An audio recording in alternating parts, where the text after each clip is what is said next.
जो आप लोगों ने इस बारिश में इतनी मेहनत करके जो चीज़ें आपने उजागर की, खास करके हर पेपर ने, चाहे जो हमारा प्रिंट मीडिया था चाहे वो इलेक्ट्रॉनिक मीडिया था, कि एक बारिश पड़ने से, हालांकि भी ऐसी बारिश पड़ी कि जैसे कहीं बादल फटते हैं, और आप लोगों ने कवरेज ली पूरे जम्मू अर्बन एरिया की, खास करके म्यूनसिपल कॉरपोरेशन के एरिया की।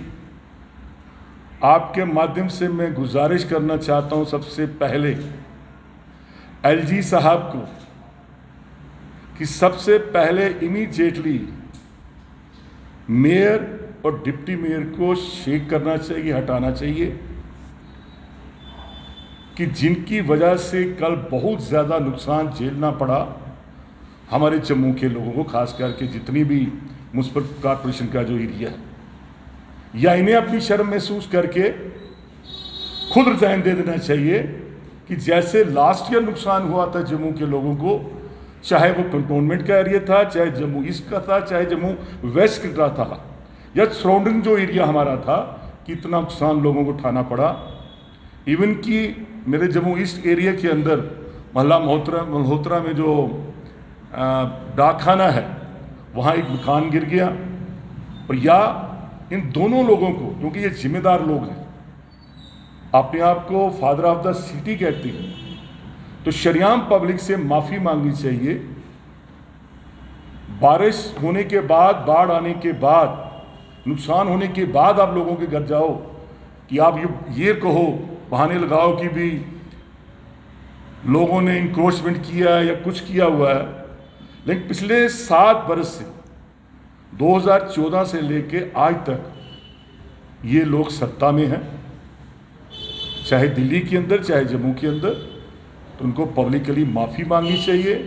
और जितना नुकसान उठाना पड़ा हमारे कंटोनमेंट के एरिया के लोगों को, या जम्मू शहर के, पुरानी शहर के, या जम्मू वेस्ट के, उसकी भरपाई मेयर और डिप्टी मेयर को करनी चाहिए। इस तरीके के साथ हमारी कांग्रेस की अध्यक्षा पार्लियामेंट के अंदर जो सलूक किया, और खुद स्मृति ईरानी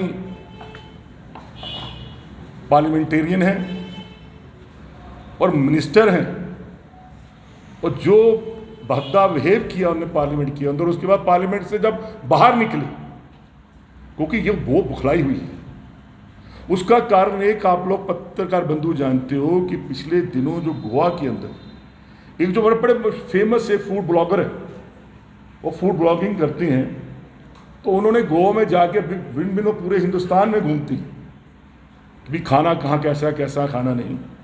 और जब मीडिया में आया तो उस ब्लॉगर का जो ब्लॉग आया कि जिसमें दिखाया गया कि स्मृति ईरानी की अपनी बेटी उसके रेस्टोरेंट के अंदर, पहले तो निकला कि वो रेस्टोरेंट उसके नाम का नहीं है, जो हमने मीडिया के माध्यम से जो देखा हम लोगों ने और जो सुना, फिर वहाँ पे खुद को गौ भगत कहते हैं, ये हम भी कहते हैं गाय हमारी माता है, तो वहाँ ऐसा ऐसा मांस परोसा जाता है, शर्म तो उन लोगों को आना चाहिए। वो भुखला गई थी पिछले 5-6 दिन से।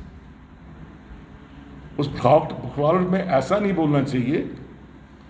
एक हमारी सीनियर नेता हैं वो देश की, और वो ऐसे परिवार की बहू है जिसने अपनी कुर्बानियाँ दी हैं इस देश की देश के लिए। एक बहू है, एक पत्नी है शहीद की, और इस तरीके से बोलना उनको शोभा नहीं देता भाजपा के लोगों को। और मुझे कल मैं जब देख रहा था न्यूज़, मुझे अपने आप में शर्म महसूस हो रही कि ये पार्लियामेंट का हाल है। लोकसभा के अंदर जिस तरीके से वो बोल रही थी, क्योंकि वो बुखलाहट में थी, कि वो खुद पता चल रहा था कि उसकी बेटी पिछले कई दिनों से जो निकला, उसकी बेटी ने, उसने क्या शराब परोस रही है उसकी बेटी, और अपने आप को बड़ा महान समझते हैं ये लोग, राम भगत समझते हैं, इलीगल बिजनेस और इलीगल बिजनेस। ऐसा नहीं करना चाहिए, और स्मृति ईरानी को सोनिया जी से माफ़ी मांगनी चाहिए। मेरा यही कहना था आप लोगों से। और ख़ास करके ये म्यूनसिपल कॉरपोरेशन ने जो जो हालात हो गए हमारे जम्मू कल जो हुए, कोई लास्ट ईयर भी ऐसा नुकसान उठाना पड़ा था। और हमारी यही डिमांड है कि मेयर और डिप्टी मेयर को रिजाइन देना चाहिए या गवर्नर साहब को इनको हटाना चाहिए। आपने अभी अपने वक्तव्य में कहा कि मेयर और डिप्टी मेयर को रिजाइन करना चाहिए, वहीं आपने कहा कि इनको पब्लिक के लिए माफी मांगनी चाहिए। Why there is a double standard? Why you there is no double standard। माफी इसलिए मांगनी चाहिए कि जो नुकसान उठाना पड़ा। लास्ट ईयर भी इन लोगों ने कहा था कि हम लोग कुछ नहीं होगा, आने वाले समय में जो स्मार्ट सिटी बनेगी। अब मुझे बताइए कि ये स्मार्ट सिटी का अगर हाल है तो क्या होगा इस जम्मू कारपोरेशन का। माफी मांगनी चाहिए और रेजिग्नेशन भी देना चाहिए कि हाँ हमसे गलती हुई, हम नहीं संभाल सके जम्मू म्युनिसिपल कारपोरेशन। मेरा ये कहने का